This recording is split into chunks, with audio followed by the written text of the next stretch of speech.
কদম বলে তার তরিক ধরো, মরণেরই আগে মরো।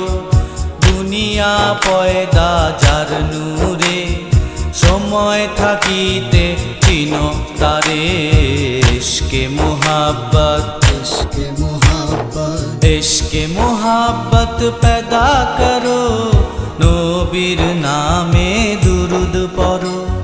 যার কারণে আল্লাহ মহান সৃষ্টি করলো সারা জাহান। ইশকে মুহাব্বত, इश्क़ मोहब्बत, इश्क़े मोहब्बत पैदा करो।